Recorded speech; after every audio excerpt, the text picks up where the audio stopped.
Começando então mais um dia do nosso trabalho, nós vamos para o nosso livro O Céu e o Inferno, segunda parte, exemplos. Nós vamos iniciar agora o capítulo número 5, suicidas. Nós temos dois casos propostos para hoje, o suicida de Samaritana e o pai e o conscrito, né? Vamos ver se a gente consegue fazer os dois, conforme for, né? Dependendo do desenvolvimento a gente faz apenas um caso, não tem problema. Então nós estamos aí, como eu comentei com vocês no nosso último encontro, nós estamos conciliando, né, agora o capítulo 5 sobre suicidas, junto com o estudo do livro Memórias de um Suicida. Então é um tema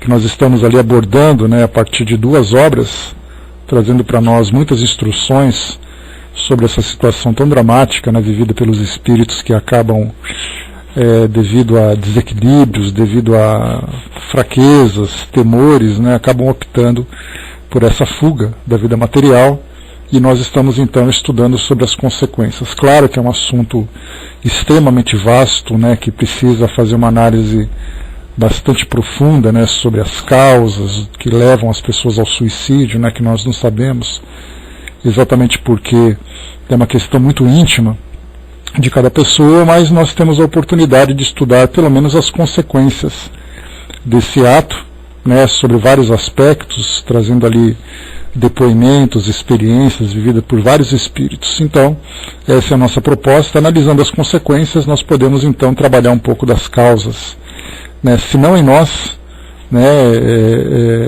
assim esperamos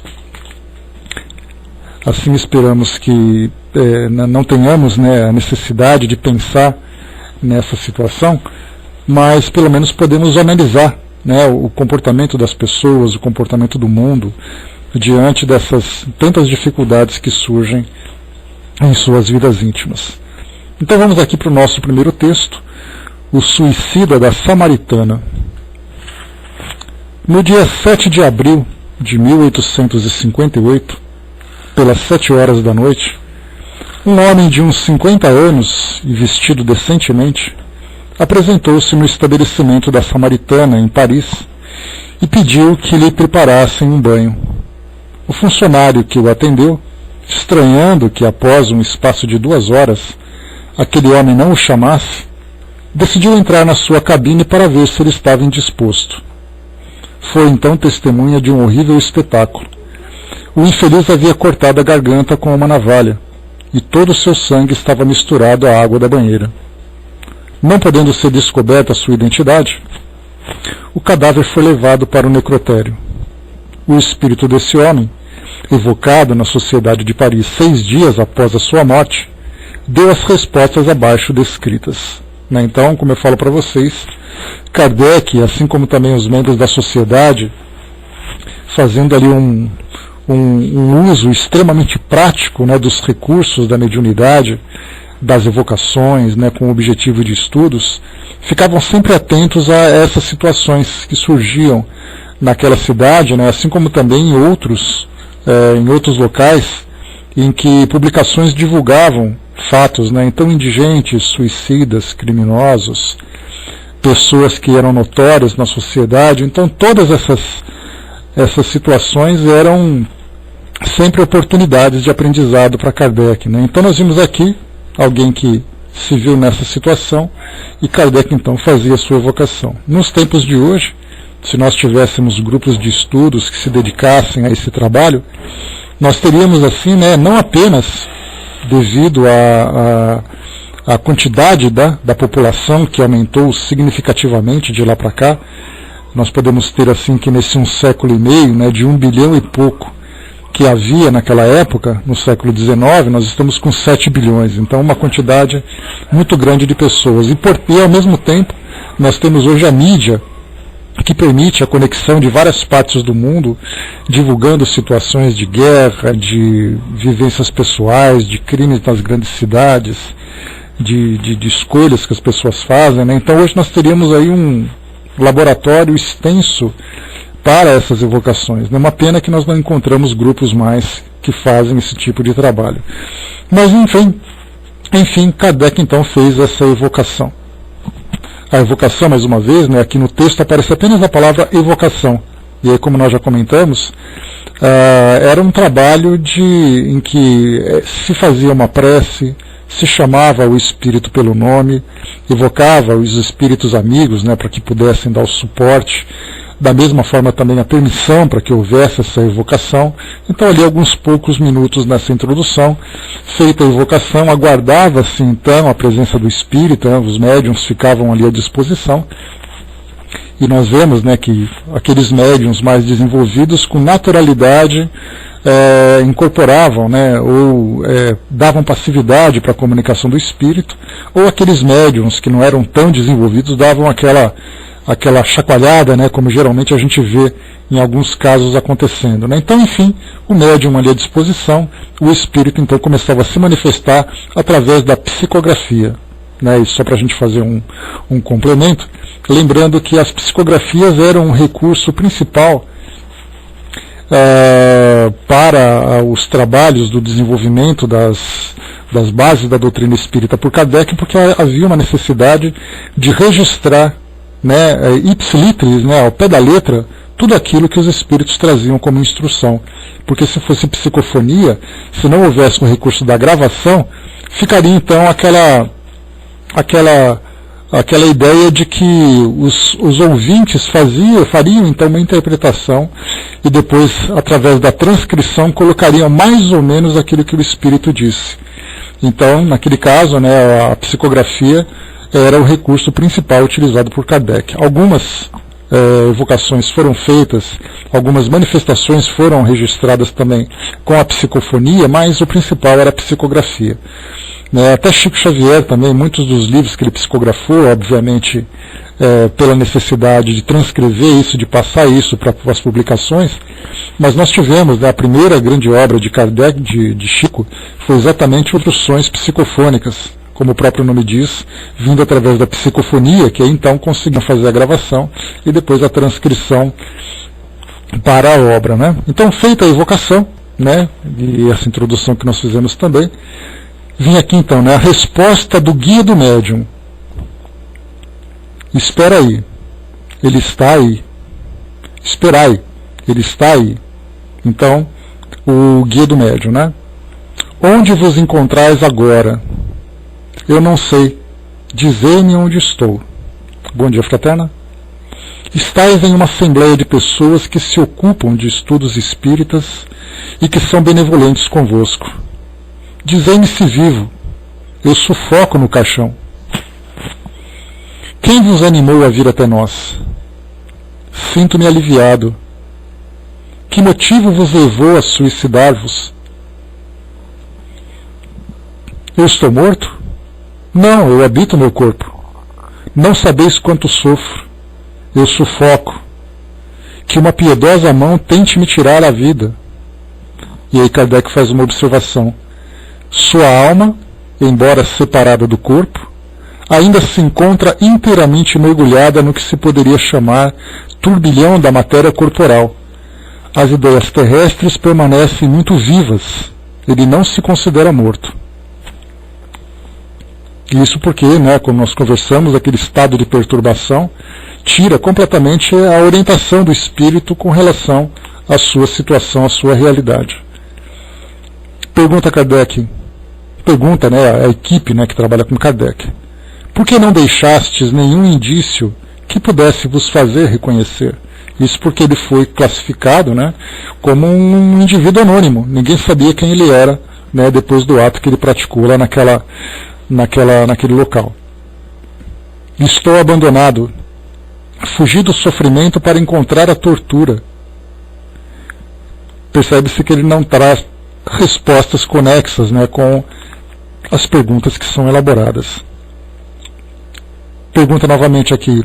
Tendes agora os mesmos motivos para continuar desconhecido? Sim. Não coloqueis um ferro em brasa na ferida que sangra. Quereis nos dizer vosso nome, vossa idade, vossa profissão, vosso domicílio? Não. A tudo não. Tendes uma família, uma esposa, filhos? Estava abandonado. nenhum ser me amava. Que fizestes para não ser desamado por pessoa alguma? Quantos existem como eu? Um homem pode estar abandonado no meio de sua família, quando nenhum coração o ama. No momento de cometerdes vosso suicídio, não sentistes nenhuma hesitação? Eu desejava ardentemente a morte, esperava o repouso. Aliás, essa é uma das expectativas daqueles que optam pelo suicídio, exatamente porque, como nós já conversamos sobre isso, num artigo muito interessante publicado lá na nossa fanpage do espiritismo.net, um artigo que dizia assim, mais ou menos, que muitas pessoas optam pelo suicídio não para acabar com a própria vida, mas para esperar que a dor acabe. Então o alvo dessa escolha é exatamente o alívio da dor, não necessariamente o extermínio da vida. Muitas pessoas desejam ficar vivas, mas enquanto estão vivas sofrem, então elas optam por esse recurso para acabar com o sofrimento e, por consequência, acabam exterminando a própria vida. E aqui nesse caso, nós vemos exatamente isso. Ele desejava ardentemente a morte, ele esperava o repouso. Esse repouso, então, significa exatamente esse silêncio dessa dor que os espíritos, que as pessoas que sofrem acabam esperando. É uma ignorância, fraterna, porque nós temos uma visão hoje da nossa vida que acaba transcendendo exatamente essa realidade do mundo material, conhecendo a vida a partir dessa trajetória espiritual. Então, para aqueles que veem apenas o mundo físico e têm uma fé muito vacilante, porque Kardec, quando ele propôs um dos objetivos, dos grandes objetivos da doutrina espírita naquela época, era exatamente combater o materialismo, porque havia ali uma transição de filosofias naquele período pós-iluminismo, onde nós tínhamos ali a Igreja Católica já a religiosidade, vamos dizer assim, porque era a Igreja Católica, as igrejas evangélicas, as principais na Europa, elas estavam ali então se separando de um outro segmento da sociedade que tinha um pensamento mais científico, um pensamento mais positivo, e nesse outro grupo, esse pensamento positivo, já rejeitando o pensamento religioso, dizia que a vida se restringia apenas a essa realidade material. Então o suicídio acabou se tornando algo muito presente naquela sociedade, naquele período. As pessoas diziam assim, olha, eu não acredito mais naquela religião, então eu acredito naquilo que a ciência diz. Se a ciência diz que eu sou apenas o corpo que eu habito, se eu acabar com o corpo, então tudo acaba. Então a gente pode perceber que muitos dos argumentos de Kardec atacavam exatamente isso, combater o materialismo. Nos tempos de hoje, aqui, por exemplo, no Brasil, nós temos ali uma população religiosa quase que na sua totalidade.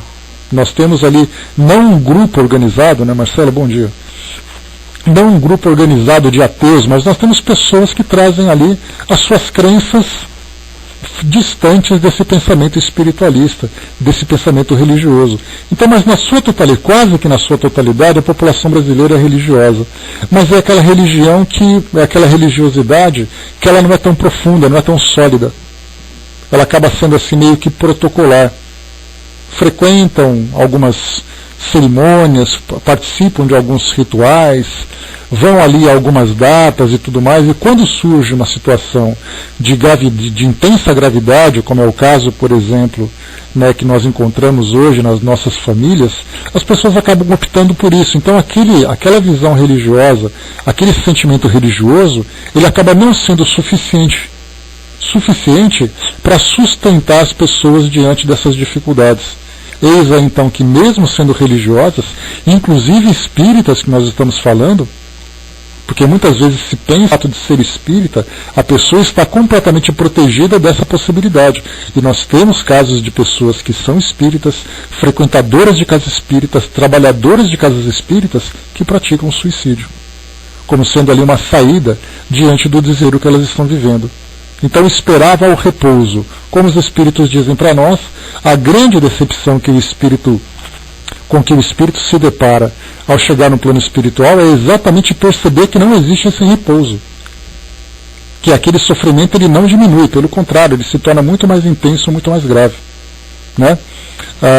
A Fraterna colocou, né, o certo é que o suicida, sendo um desequilibrado mental, não vai ter essa visão real, exatamente, né, porque a situação como um todo acaba levando a esse desequilíbrio, e esse desequilíbrio tira completamente qualquer lapso de lucidez que a pessoa tenha.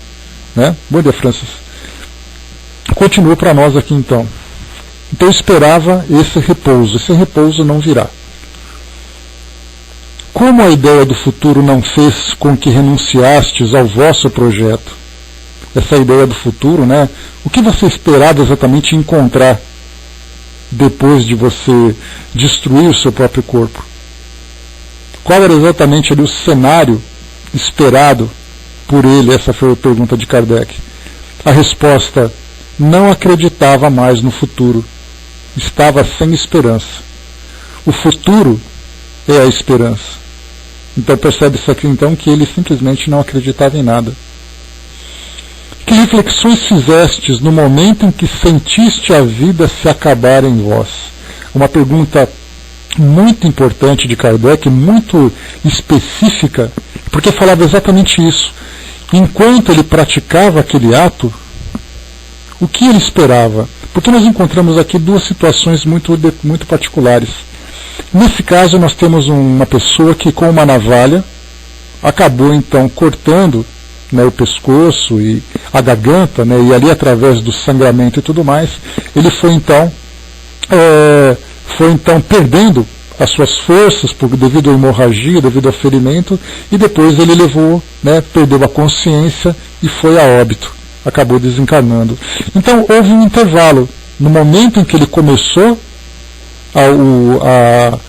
o ferimento que o levou à morte, até o momento em que ele perdeu a consciência. Nesse intervalo, o que ele estava pensando exatamente? E nós temos uma outra situação paralela, que nós estamos estudando no livro Memórias de um Suicida, que foi exatamente Camilo Castelo Branco, que vivia aquela cegueira, passou por todo aquele constrangimento social, dificuldades financeiras, e cometeu suicídio dando um tiro no ouvido, que foi uma situação imediata. No momento do disparo, ouviu aquele estampido, perdeu a consciência. Nesse caso, teve esse tempo para ficar pensando sobre isso. Então, por isso que Kardec perguntou exatamente o que ele pensava durante aquele momento em que a vida dele começava a esvair. Antes da resposta, o Arnaldo colocou, né? Fernando bem conta uma história de um suicida que não é desequilibrado e não sente culpa. O suicídio se deu por uma tentativa de uma nora desonrar a reputação por causa de herança. Nós tivemos o caso também, Arnaldo, daquela atriz, a Leila Diniz. Leila Diniz? Não era Leila Diniz. Qual é o nome dela? Me esqueci o nome dela. Ela acabou escolhendo. Se vocês se lembrarem, por favor, coloca na área de texto que eu me esqueci o nome dela. É uma atriz, né, contemporânea nossa, né, que... Não. Essa aqui está firme e forte, Eliana. É uma outra atriz. Leila, me esqueci o sobrenome dela. Né, mas ela fez essa escolha, ela escreveu essa carta, né, uma carta antes do suicídio dela, diz assim, olha, eu estou desiludida com a vida. Eu sei que Deus vai compreender a minha escolha, eu sei que as pessoas talvez não compreendam, mas eu estou fazendo isso absolutamente lúcida. Né? Ou seja, ela tomou a carta que ela escreveu, Leila Lopes, obrigado, Regina. Ela escreveu uma psicografia ali com uma carta, né, com absoluta tranquilidade e lucidez do que ela queria. Então mostra assim que não era nesse momento um desequilíbrio, mas era simplesmente um abandono da vida.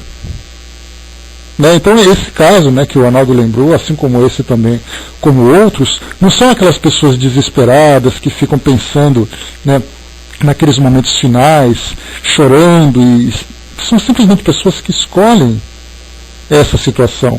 E Kardec também comenta que naquela época, né, em que o materialismo era muito presente, as pessoas também faziam isso. Para que eu vou ficar vivendo essa dificuldade toda, essa vida toda? Para que eu vou passar por esse sofrimento? Se o nada não existe depois, eu acabo com tudo isso aqui e resolve o problema. Então nós vemos que tem esses casos em que não há essa situação. Há uma absoluta desilusão da vida. E as pessoas simplesmente fazem essas escolhas, né? Então, temos aí esses e vários outros casos. Mas Kardec perguntou exatamente: que reflexões fizestes no momento em que sentistes a vida se acabar em vós? Não refleti, eu senti, mas minha vida não está extinta. Minha alma está ligada ao meu corpo. Eu sinto os vermes que me roem. E aí nós já encontramos então, né, sem precisar adentrar nessa situação tão dolorosa, né, de nós imaginarmos, né, vários espíritos comentam a mesma coisa, como o próprio espírito Camilo Castelo Branco fala, né, do ferimento, do sangramento, do cheiro, do local em que ele se encontra, é exatamente ali a sua própria sepultura também. E ele fala sobre isso, né, nós inclusive vamos conversar sobre isso no nosso próximo encontro do Memórias de um Suicida, que nós vamos tocar exatamente nisso. Essa força magnética que atrai o espírito de volta para o seu corpo. Que é aquela carga fluídica, né, aquele fluido vital, aquela carga que se encontra presente ali, envolvendo o seu organismo para vincular o seu corpo perispiritual, ou ele mesmo como espírito, ao seu corpo físico. O corpo foi destruído, mas a força de atração continua existindo. Porque a sua programação reencarnatória não estava em sua programação, não estava prevista a libertação do espírito naquele momento. Então, todo esse sofrimento vai sendo registrado por esses espíritos. Que sentimento experimentastes no momento em que a morte se concretizou? Ela está concretizada? Foi doloroso o momento em que a vida se extinguia de vós? Menos doloroso que depois. Apenas o corpo sofreu. Então, no momento em que ele sentiu a morte o atingindo, ele então sentia ali a dor, né, do ferimento físico, a angústia, o medo e tudo mais, mas depois veio o grande sofrimento. Esse sofrimento foi o maior de todos. O Arnaldo colocou aqui para nós, até mesmo porque o fluido vital está em alta, né? Exatamente, né? A gente tem ali uma dificuldade de compreender ainda esse mecanismo, né, que rege a nossa vida aqui no mundo material. A gente tem ali algumas informações que nos ajudam a ter uma ideia e tudo mais, mas, como diz, né, o André Trigueiro, né, que nós conhecemos, né, jornalista da Globo News, que também é palestrante espírita e tudo mais, ele numa palestra que ele fala, né, sobre prevenção ao suicídio, ele faz uma comparação bastante interessante. Ele diz assim que o nosso corpo, quando nós reencarnamos, é uma pilha nova que acaba de ser fabricada. E essa pilha tem uma carga de energia que vai durar durante o período em que ela tem que trabalhar. Então o nosso corpo físico, ele traz ali aquela carga de 70 anos de idade, que é o tempo da nossa programação reencarnatória. Se aos 40 anos de idade o indivíduo comete o suicídio, ou ele por uma negligência acaba interrompendo a sua existência, ele teria mais 30 anos de carga fluídica. Essa é mais ou menos a comparação que ele faz. E isso nos ajuda, né, com essa ilustração, a ter mais ou menos uma ideia do significado disso. Então esses 30 anos de carga que não foi consumida vai fazer com que o espírito sofra tudo isso. E aí então ele pode não ficar durante esses 30 anos, ele pode se libertar, mas aqueles 30 anos de débito que ele está levando será, por exemplo, em situações que acontecem, que nós vemos em alguns depoimentos, de espíritos que numa próxima encarnação completaria esses 30 anos e desencarnaria numa situação de jovem, na juventude. Então esse tempo que falta para completar, ele vai completar numa outra existência. Por isso, então, nós vemos desencarnação de crianças, desencarnação de jovens, de pessoas assim na juventude, que não tem aquela existência muito longa, exatamente porque falta completar aquilo que não foi completado numa existência anterior, seja por uma opção de suicídio, seja por uma vida que foi interrompida precocemente.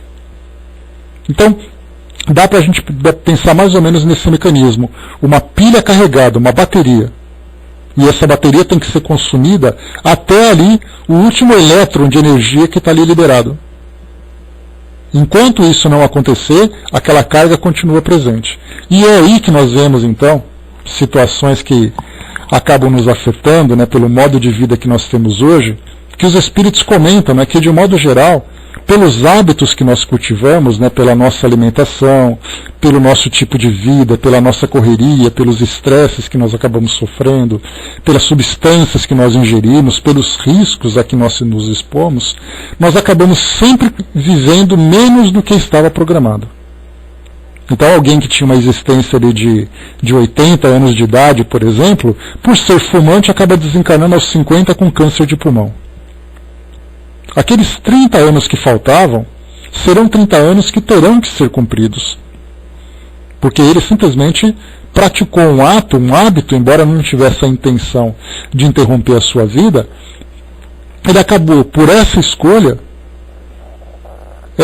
limitando a sua existência aqui no mundo físico. Acontece com a alimentação. Nós estamos estudando, lembrando que amanhã, às 9 horas da noite, na Sala Espiritismo Net Jovem, nós estamos estudando o livro Juventude Interrompida. E nós temos ali várias psicografias de jovens que contam suas histórias, que acabaram, por escolhas que fizeram, interrompendo uma existência que estava ali cheia de planos.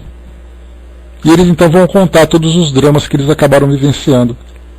E nós temos um caso, por exemplo, que já foi estudado, de um jovem, de uma psicografia de uma pessoa, de um rapaz, de um homem, né, que já tinha uma idade um pouco avançada, que ele comenta exatamente isso, né, que numa existência anterior, não, era um jovem, desculpem, numa existência anterior ele viveu ali até os 50 anos de idade com o hábito do alcoolismo. Ele não era um alcoólatra declarado, mas o hábito do alcoolismo foi fazendo com que sua vida fosse minada. E ele então acabou desencarnando precocemente. Numa existência seguinte, ele desencarnou muito jovem com um problema grave no fígado. Provavelmente uma cirrose hepática. E ele então acabou tendo uma vida muito curta como complemento daquela que teve anteriormente. Ele conta os dois casos. Ele fala do seu tempo passado, depois fala do seu tempo presente. Presente entre aspas, né, que é aqui na atualidade. Então é assim que nós entendemos as nossas encarnações, né? É uma expressão que é utilizada, né, o Guissan. Então pode ser o autoassassínio, né? Kardec mesmo foi alertado sobre isso, quando ele passou por aquele problema de saúde gravíssimo, né, que quase fez com que ele desencarnasse. Foi chamado a atenção, o Dr. Demer, que conversou com ele, se eu não me engano, falou exatamente isso, né, que se ele não se cuidasse, ele praticaria um autoassassínio. Mas, como eu sempre digo para vocês, suicídio tem que ser entendido como suicídio, para que a gente não use uma palavra que tem um significado próprio, misturado com outras situações que nós vamos encontrar. As pessoas velhas, né, de idade avançada, como fica quando se suicidam? A prova que cada um passa, Guissan, inicialmente, como eu comentei com vocês já, nós temos duas situações. Essa própria atração magnética, em que o espírito fica ligado ao seu corpo, né, que fica ali naquele processo de decomposição, como também pode acontecer dos espíritos passarem por uma situação de angústia muito forte no plano espiritual, por uma imposição de uma força exterior, como nós vimos no livro, também aqui no Céu e Inferno, lá no Espírito Clare. Então o espírito que fica preso na escuridão durante um tempo, como uma punição que é imposta a ele. Que Kardec diz, não sabemos como isso funciona, não sabemos de onde vem, mas isso pode ser, claro, a própria justiça divina punindo aquele espírito. Então não importa em que idade o indivíduo pode praticar esse ato. O que vale nós considerarmos é que a escolha que ele fez vai provocar para ele esse sofrimento todo. E aí nós podemos colocar nesse rol, né, de situações o caso, por exemplo, de indivíduos que optam pela eutanásia. Então ele está doente, com uma doença terminal e tal. Nós temos um filme muito interessante, um filme espanhol, que é com o Javier Bardem, se não me engano, o ator, o filme chamado Mar Adentro, que é um jovem que, durante um homem, né, que durante um mergulho acabou batendo a cabeça numa pedra à beira-mar, e ele então teve ali uma lesão, ficou tetraplégico, uma tetraplegia de alto grau. em que ele não tinha absolutamente nada. E ele então entrou na justiça espanhola para ter o direito de praticar a eutanásia, né, o direito de receber a eutanásia. E aí foi o filme todo naquele debate, né, sobre um homem muito inteligente que debatia com amigos, com religiosos, que tentavam demovê-lo dessa ideia, mas ele mesmo também tinha ali seus apoiadores. E aí então no final do filme, esse é um fato, né, que foi registrado na imprensa espanhola, que acabou virando filme, ele conseguiu então esse direito, e aí depois ele tomou lá uma solução, né, com substâncias que acabaram fazendo com que ele desencarnasse. Então nesse caso ele estava tetraplégico e optou pelo suicídio. E ele pediu então esse direito na justiça porque ele próprio não podia fazer isso. Ele não tinha condições físicas disso. Então colocaram o copo na frente dele, filmaram, ele colocou a boca no canudinho e começou a sugar a medicação que o levou à morte. Então não importa qual é o tempo em que ele opta, o que importa é o que ele fez. E esse ato vai trazer ali as suas consequências. Com relação a essa carga fluídica para aqueles espíritos que estão numa idade mais avançada, embora essa carga seja pouca, que falta ali para o seu ato, a escolha que ele fez vai fazer com que ele sofra também. Pode ser uma ligação com o seu corpo físico, como uma punição, pode ser ficando no vazio que ele esperava, não sabemos, né? É uma coisa muito subjetiva, né? O Arnaldo lembrou, mas devemos pensar que tudo está atrelado a méritos adquiridos ou não. Sim, exatamente. Né, aquilo que a escolha que o espírito faz, nós sempre, como eu comentei com vocês, sempre temos aquela ideia do atenuante e do agravante. Os atenuantes é aquilo que vai diminuir a intensidade, a punição, porque ele tem algo a seu favor. Seja ali o mérito por ações, seja a falta de compreensão, a falta de conhecimento das coisas e tudo mais, e o agravante quando ele tem ali a lucidez, né, a opção que ele faz decidida por aquele ato.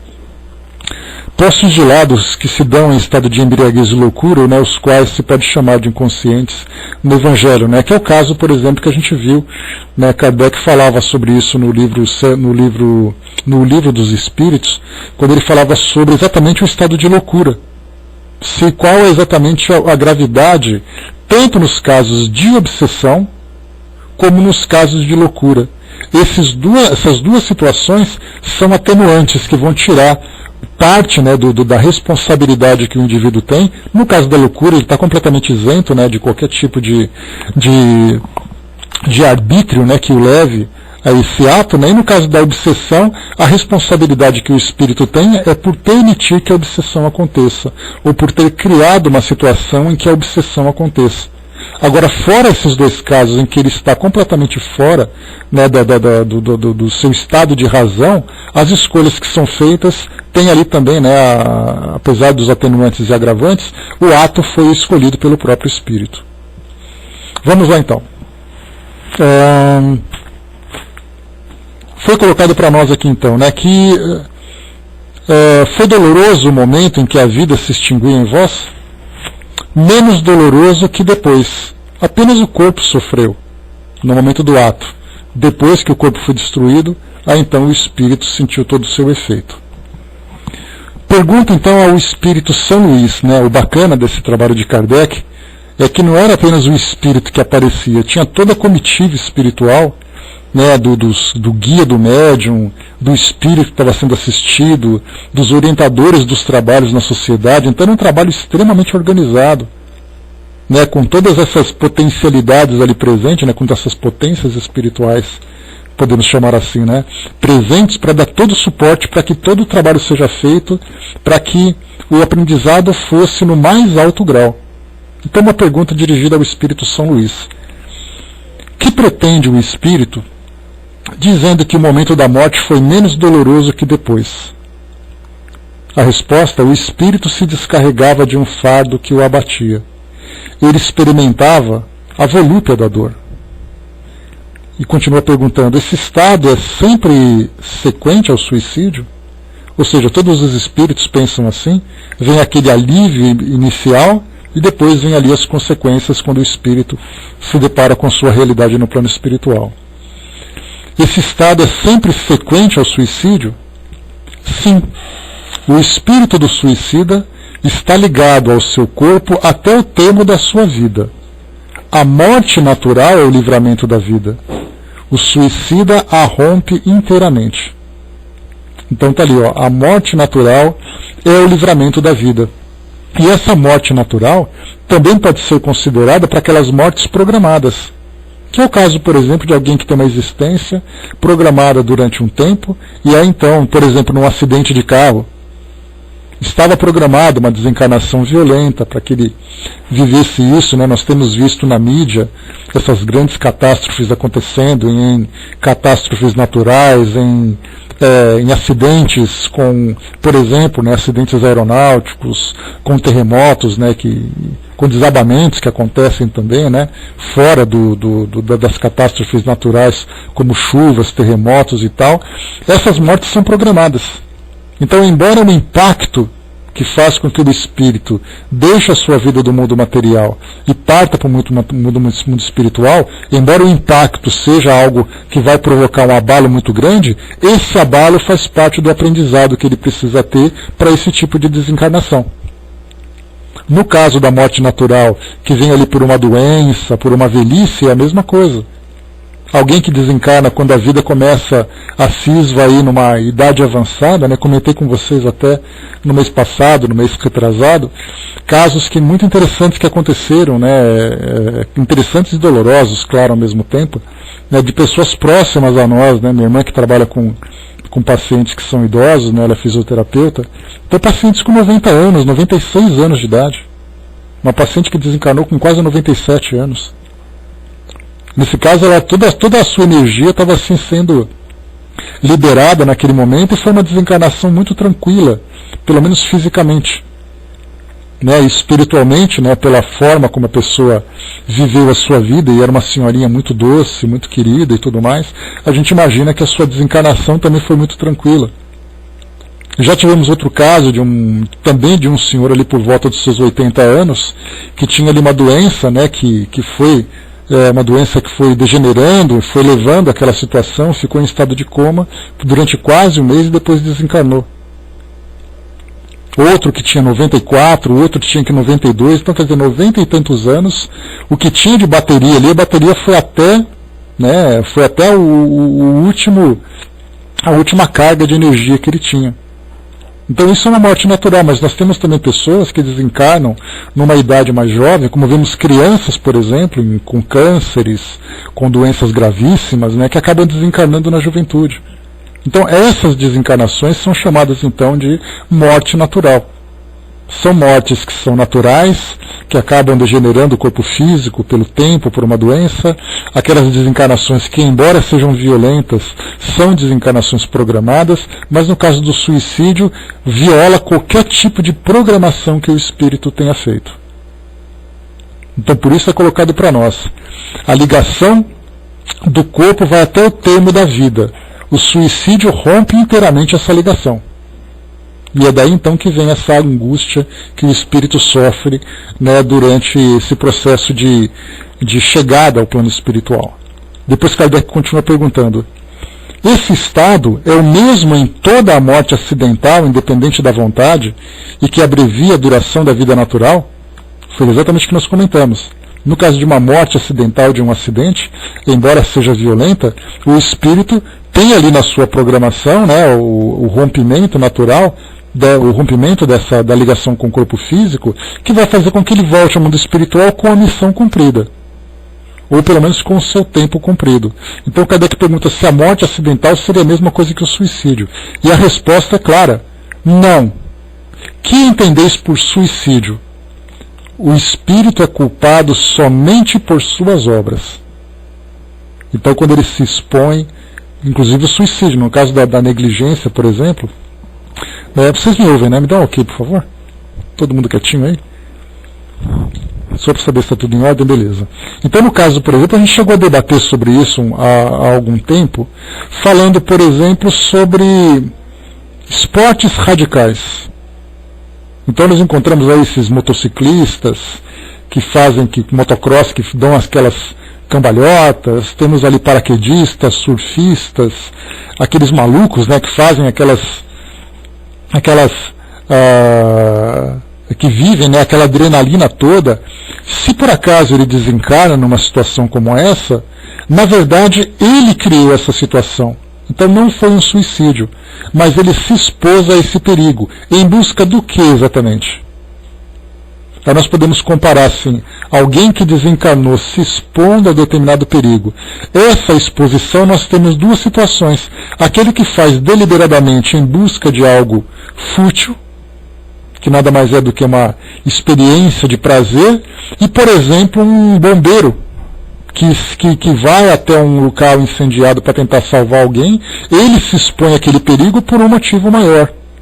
Então nós temos dois casos que são de exposição, mas com objetivos diferentes.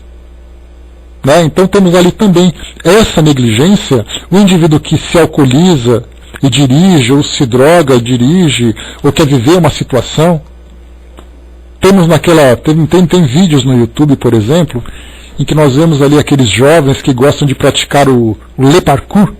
Né? O le parkour é o percurso, né, que os franceses criaram, daqueles jovens que ficam pulando de um lado para outro, andando sobre muros, saltando de uma parede para outra e tudo mais, e mostra jovens que vão fazer aqueles saltos que são meio mirabolantes, acabam errando o cálculo e desencarnam por um acidente. Ou seja, um acidente fatal devido a uma exposição baseada em quê? Com qual propósito? Nesse caso, o espírito também tem responsabilidade. Ele não tinha vontade de fazer, de desencarnar, mas ele acabou se expondo a uma situação por um motivo banal que acabou levando à desencarnação. Isso também tem grande responsabilidade sobre o espírito. Né? Bom dia, professor. A fraterna colocou, né, o desencarne não provocado não é um ato já programado? Sim. Mas apenas nesse caso que nós fazemos. Né? Não é. O desencarne programado não é um ato já programado? Não. Sabe por quê? Deixa eu entender sua pergunta. Peraí, fraterna. O desencarne não programado. Não provocado, tá. O desencarne não provocado, ele é programado, sim. Essa programação que o espírito tem, né, quer dizer, ele não optou por isso. Estava na sua programação a desencarnação. Mas como eu falei para vocês, né, muitas vezes nós mesmos criamos situações, por hábitos que as pessoas têm, de acabar interrompendo as suas existências. Você, por exemplo, uma pessoa não estava programada na sua reencarnação, ela desencarnar com câncer de pulmão. Ela viveria saudavelmente até tantos anos fazendo um monte de coisa. E ela começou então se tornando fumante, acabou interrompendo a sua existência. Olha só uma situação que a gente vê.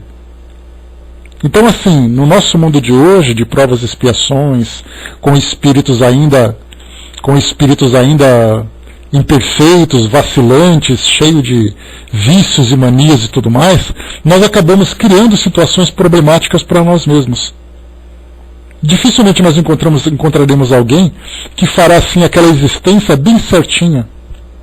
Nós tivemos, por exemplo, Madre Teresa de Calcutá, Chico Xavier, Divaldo Franco com seus 90 anos agora saudável, Ivone do Amaral Pereira, que são pessoas que viveram suas vidas certinho. Se tiveram ali alguns erros, foram erros pequenos que não comprometeram a sua existência, mas cumpriram certinho aquilo que estava na cartilha, aquilo que estava programado. Fizeram tudo bem direitinho, e a desencarnação veio de um modo natural. Mas o resto, ou come mal, trabalha mal, vive mal, cria tantas e tantas situações que acabam fazendo tudo isso. O Arnaldo lembrou lá em cima, né, eu parei com o motocross depois do segundo acidente grave, né, descobri que seria o medo do suicídio. Então, bateu o alerta ali, né, Arnaldo? É isso aí. Deixa eu ver aqui. A fraterna colocou, né, um desequilíbrio mental, né, pode se arriscar, não é normal. No caso que a gente fala daquela negligência, né, o espírito sabe que corre risco. E aí então ele faz essas escolhas. Né? Não deixa de ser um desequilíbrio mental, os vícios, né, já que já é sabido que afeta a saúde. Então, embora seja ali uma fraqueza que o espírito tem, né, não sei se a gente chamaria de desequilíbrio mental, mas seria uma fraqueza de caráter que o indivíduo tem. Como a gente vê, por exemplo, né, no caso de responsabilidades, médicos fumantes. Eu me recordo que eu trabalhava no hospital, nós tínhamos um cardiologista que era fumante. Ele já era assim, bastante experiente, né? O posto que ele tinha era um tenente-coronel, Hermes, só para você ter uma ideia, chefe da cardiologia. E era fumante. Andava assim, parecendo uma chaminé pelos corredores do hospital. Dá para a gente imaginar um indivíduo como esse? De você falar, parecesse uma areia-fumaça. Então você pensa assim, o grau de conhecimento que ele tem, a profissão que ele tem, a especialidade que ele tem e a escolha que ele faz. Né? Se tecnicamente é chamado então como desequilíbrio, a gente coloca, né, diferentemente daquele estado tão perturbado que é uma perturbação emocional, mas não deixa de ser sem dúvida nenhuma, tecnicamente sim. Né? O Hermes lembrou lá em cima, né, ela desencarna, né, e reencarna em outra ocasião e vai completar o ciclo de vida para completar o ciclo anterior que foi interrompido, como a gente comentou anteriormente. Né? Então, temos ali essas fraquezas morais. Né? A doutrina espírita fala de fraqueza moral. Essas paixões inferiores, né, que nós classificamos. Né? Isso tudo nos leva então a essas escolhas e trazendo então essas consequências tão graves. Né? Continuando, vamos lá. Kardec então traz aqui um complemento, né, uma observação a respeito dessa questão colocada por São Luís. Ele diz assim: essa dúvida da morte é muito comum entre as pessoas falecidas há pouco tempo, e principalmente entre aquelas que durante sua vida não elevaram sua alma acima da matéria. É um fenômeno esquisito à primeira vista, mas que se explica muito naturalmente. Isso, né, ele está comentando agora sobre o próprio depoimento que o Espírito deu nessa entrevista, falando sobre essa dúvida, né? Eu morri? Né, o que você sentiu no momento da sua morte? Mas eu morri? Exatamente essa dúvida que se tem.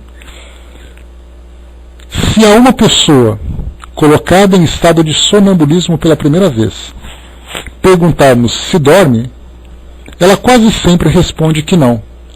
E sua resposta é lógica. A pessoa que interroga é que não faz bem a pergunta servindo-se de um termo impróprio. A ideia sono, na nossa língua usual, está ligada à suspensão de todas as nossas faculdades sensitivas. Ora, o sonâmbulo que pensa, que vê e que sente, que tem a consciência da sua liberdade moral, não se crê adormecido e efetivamente não dorme, na percepção comum do termo. É por isso que ele responde não, até que esteja familiarizado com essa nova maneira de entender o fato. O mesmo ocorre com o homem que acaba de morrer. Para ele, a morte era o aniquilamento do ser. Ora, como o sonâmbulo, ele vê, ele sente, ele fala. Portanto, para ele não houve morte. E é o que diz até que tenha adquirido a intuição do seu novo estado. Então, antes de continuar, para nós agora que estudamos a doutrina espírita, né, e todos esses termos, esses conceitos, essas realidades, né, se você pergunta para o espírito, você morreu? Ele vai dizer não. Você desencarnou? Aí ele vai dizer sim. Então nós já temos uma diferença significativa do que é estar morto e do que é estar desencarnado. Já que nós entendemos que a morte é o fim de tudo. A desencarnação é a separação do espírito do seu corpo material. Então quando nós começamos a entender e usar de uma forma correta, aplicar de uma forma correta esses termos, nós já começamos a conversar de um modo mais equilibrado. Até porque nós conseguimos interpretar exatamente, né, quando uma pessoa fala assim, olha, minha mãe morreu. Obviamente que nós já entendemos o que significa essa morte na expressão que a pessoa está colocando. Algo parecido, por exemplo, no uso dessas terminologias que podem usar essa confusão, é quando alguém diz assim, olha, eu sou kardecista. Claro que nós podemos gentilmente fazer uma correção, explicando para ela o sentido de kardecista, de espírita, mas para nós que entendemos a diferença, entendemos claramente o que ela quis dizer. Que ela é espírita, que frequenta o centro espírita, baseado nos ensinos de Kardec. Mas para ela a expressão kardecista tem muito mais sentido do que espírita, embora sejam ali expressões diferentes. A própria ideia de alma, lá na introdução do Livro dos Espíritos, Kardec fala da alma em vários sentidos. Então ele fala da alma como sendo um princípio inteligente, alma que pode ser considerado algo que está animado. Então ele vai colocando assim expressões diferentes. Por isso os espíritos chamam a atenção, dizendo que uma grande dificuldade que nós temos para entender essas coisas, essas situações, essas realidades do plano espiritual, é exatamente a falta de uma expressão correta para poder dar esse sentido verdadeiro. Então quando nós falamos morte é uma coisa, desencarnação é outra. Eu falo, aquela planta morreu. A planta morreu. Agora eu falo, aquela pessoa morreu. Nós já levamos em consideração o princípio inteligente que é imortal.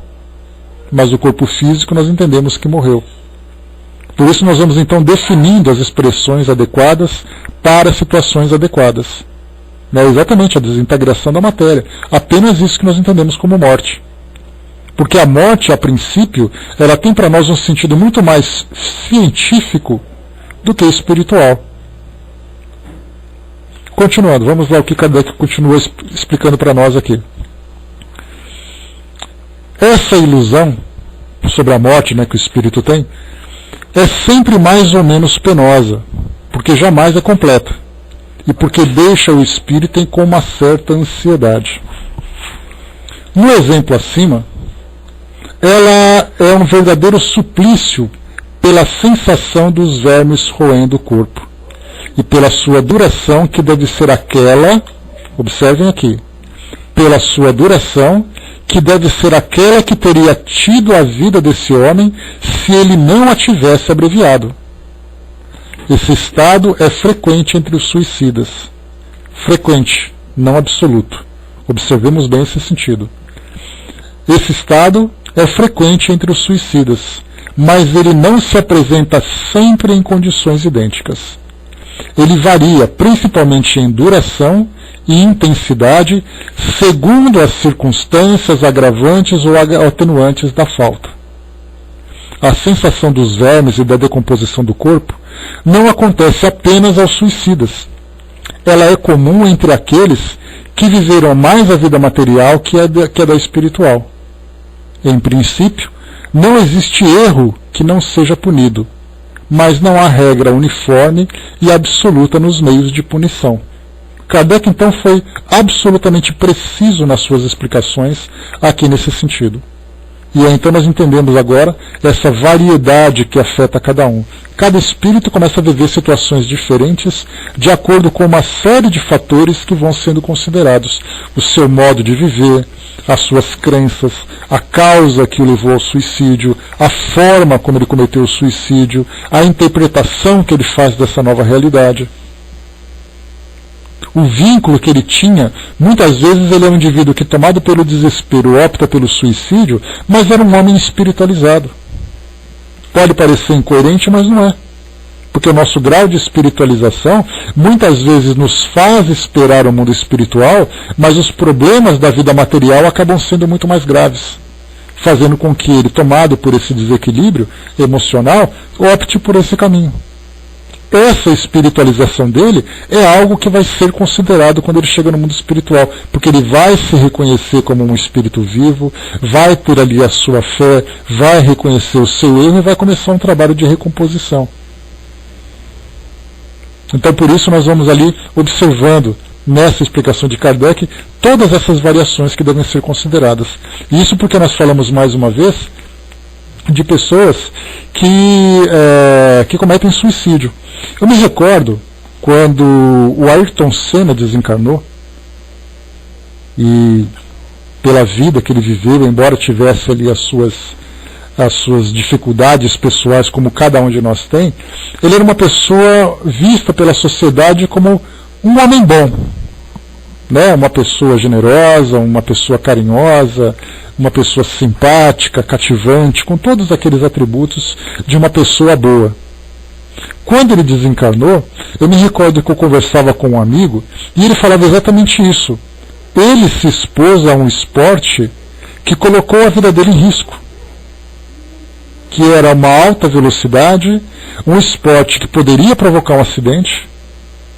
Você tinha uma prudência na direção, mas era uma prudência de risco, porque você dirigia em alta velocidade. E por maior que fosse a proteção que você tivesse, essa proteção ainda assim colocaria sua vida em risco. E foi o que aconteceu. E aí nós pensamos assim, ele era uma pessoa boa, mas a sua desencarnação foi uma desencarnação natural? Não, não foi. Foi uma situação de exposição ao risco? Sim, foi. Como isso afetou o espírito? E aí nós começamos então a processar, né? A luzinha do nosso processador começa a piscar para tentar entender exatamente, para compensar os agravantes e os atenuantes dessa situação. E é assim que nós encontramos. Né? Pois é, mas é uma coisa que para nós é tão natural que a gente não leva em consideração isso tudo. A gente pode perceber que as pessoas que são mais espiritualizadas não se expõem a essa situação. Até porque não é por uma questão de medo da morte. É que o fato de você ser espiritualizado, você dá uma aplicação muito mais produtiva para a sua vida do que, entre aspas, perder tempo com essas coisas. Não, pelo contrário. Então ele diz assim, olha, mas eu sou espiritualizado. Sendo espiritualizado eu tenho valores diferentes, eu tenho uma visão da vida diferente, eu tenho prioridades diferentes. Para que eu vou perder tempo fazendo isso se eu tenho tanta coisa importante para fazer? O máximo de risco, né, só para a gente poder brincar um pouco, o máximo de risco que Chico Xavier correu da sua vida foi fazer aula de música. E mesmo assim ele foi chamado a atenção, como eu contei para vocês, e Emmanuel perguntou, você vai ficar perdendo tempo estudando música com gente passando fome? Com gente doente? Para com isso e vai trabalhar. Esse foi o máximo de desperdício que ele queria fazer da vida dele. Dá para a gente imaginar nós que somos pessoas comuns, nós queremos ali os nossos prazeres, queremos viver a vida. E olha só que situação que nós encontramos. O Arnaldo colocou lá em cima, o Livro dos Espíritos, quando fala da melancolia, é um alerta para que fujamos da carga melancólica para prevenirmos a situação do suicídio. Né? Como é que está o som, pessoal? Ok? Beleza. Exatamente, Arnaldo. Então, sim, a melancolia, ela é um estado que o espírito, que acaba nos atingindo, que nos leva a esse pensamento negativo. Então, na verdade, toda a nossa vida, ela deve ser uma vida preventiva, produtiva, proveitosa, ativa, alegre, exatamente para que nós não cheguemos nesse estado. Porque a melancolia é um estado implantado. Né? Não, deve ser aqui, deu uma piscada no meu monitor aqui, deve ser alguma coisa relacionada com a internet. Né? Então é isso que nós vemos agora. Então, pessoal, nós estudamos aqui o suicida de Samaritana, né, para quem chegou aqui no final, só para poder contextualizar, foi um homem que chegou a um local, deixa eu pegar para vocês aqui a introdução, só para vocês entenderem exatamente tudo isso que nós vimos aqui. Kardec coloca aqui na introdução. No dia 7 de abril de 1858, pelas 7 horas da noite, um homem de uns 50 anos e vestido decentemente apresentou-se no estabelecimento da Samaritana, em Paris, e pediu que lhe preparassem um banho. Esse estabelecimento de Samaritana talvez seja algum tipo de pensão, de hotel, alguma coisa assim, né? O funcionário que o atendeu, estranhando que após um espaço de 2 horas aquele homem não chamasse, decidiu entrar na sua cabine para ver se ele estava indisposto. Foi então testemunha de um terrível espetáculo. O infeliz havia cortado a garganta com uma navalha e todo o seu sangue estava misturado à água da banheira. Não podendo ser descoberta a sua identidade, o cadáver foi levado para o necrotério. Essa foi a apresentação que foi colocada para nós. Aqui, pelo que ele comenta, né, que foi para uma cabine e tomar banho, talvez seja ali aquele posto, né, de cuidados rápidos, né, que alguém pode ter, né? Então ele vai ali, toma um banho, toma uma chuveirada, uma banheira e tal. Chuveirada não, né? Não tinha chuveiro naquela época. E depois ele vai, né, limpo e tudo mais, e vai comer alguma coisinha assim. Aquelas pensõezinhas rápidas, talvez, né? Então essa foi a personagem que nós estudamos, e esse foi o cenário que foi encontrado. Então, a partir dali, né, Kardec, né, e todo o pessoal da sociedade acabou então fazendo a evocação desse espírito, né? tipo Termas Antônio Carlos de Poços de Caldas. Não conheço, mas esse tipo de termas deve ser mais ou menos isso, Arnaldo. Aquela coisinha rápida, né? Você está vindo de uma viagem, até porque naquela época, né, as viagens eram muito longas, as pessoas não tinham acesso fácil a esses cuidados de higiene, né? Então você parava ali, vou tomar um banho ali, vai tomar um banho e volta. Só que nesse caso o homem entrou para tomar banho e ficou 2 horas lá dentro. Aí o funcionário foi ver e encontrou esse cenário, né? Então foi exatamente essa situação que chamou a atenção. E aí Kardec, então, fazendo todas essas perguntas, essa entrevista, tirou então todo esse ensinamento para nós, né? Pois é, aquela tina mesmo feita de madeira ali, se for de carvalho então ainda dá um cheiro nele, né? Mas é mais ou menos esse tipo de material. Então, pessoal, bastante instrutivo para quem quiser estudar um pouco mais, né, para poder fixar um pouco mais essa passagem. Dê uma chegadinha aqui então no final desse texto, né, do espírito da Samaritana, porque Samaritana lembra bom samaritano, né, que dá aqueles cuidados rápidos. E vem aqui no final dessa entrevista, em que Kardec apresenta essas explicações. E ele traz, então, de uma forma bastante resumida, toda essa situação que envolve o espírito suicida, né, e assim como também as próprias perguntas de São Luís, um pouco mais acima, para falar sobre isso, né. Então perguntou aqui sobre o efeito sobre o espírito, né. Depois foi colocado aqui também essa explicação que é muito importante, né, que Kardec perguntou se esse estado em que o espírito se encontra ligado ao seu corpo físico, sentindo todas essas sensações e tudo mais, né, provavelmente, Hermes, provavelmente, né, estamos especulando aqui, né, que fala exatamente do próprio provérbio ali, provérbio não, da parábola, né. Então aqui, né, o estado é sempre sequente ao suicídio, e aí a resposta, né, sim. O espírito do suicida está ligado ao seu corpo até o termo da sua vida. A morte natural é o livramento da vida. O suicida a rompe inteiramente. E aí Kardec depois pergunta mais uma vez, esse estado é o mesmo em toda morte acidental, independente da vontade? E que abrevia a duração natural da vida? E aí São Luís coloca, né? Que entendeis por suicídio? O espírito é culpado somente por suas escolhas. E aqui então nessas escolhas, né, para poder reforçar aquilo que nós colocamos, nessas escolhas nós temos então a escolha deliberada pelo autoextermínio, pela destruição do próprio corpo, e a escolha que o espírito tem pelo um tipo de vida que o expõe a uma desencarnação precoce, seja por um esporte radical que ele escolha, seja por uma noite de aventuras com bebidas e drogas e alta velocidade, seja por um hábito durante a sua vida com relação à alimentação, ao tabagismo, às drogas, ao tipo de vida estressante. Então, o espírito vai fazendo escolhas. A escolha mais grave é aquela que ele deliberadamente decide pelo autoextermínio. E aí então as consequências são mais graves. Mas as demais também trazem as suas consequências. Porque o indivíduo se expôs àquilo sabendo do risco que corre. Ele pode até alegar, mas eu não tive a intenção. O que você esperava que fosse acontecer com esse tipo de vida que você tem? Ainda mais nos tempos de hoje, onde nós temos tantas e tantas informações que nos esclarecem sobre a nossa saúde, por exemplo. Sobre os riscos, tudo. Você liga a televisão, você pega um programa, por exemplo, como um programa Bem-Estar, que fala sobre alimentação, sobre hábitos, tipo de vida. Você liga a televisão e você está o tempo todo vendo isso. Nesses programas de entrevistas, de auditório, nesses programas de entretenimento, né, principalmente chamado de programas femininos, né, como no caso de Mulheres, Mais Você e tudo mais, com especialistas falando o tempo todo sobre a nossa saúde. Aí o indivíduo vai dizer assim, mas eu desencarnei, mas eu não tinha essa intenção. Como você não tinha intenção? Você não assiste televisão? Será que você não sabe das situações que podem fazer?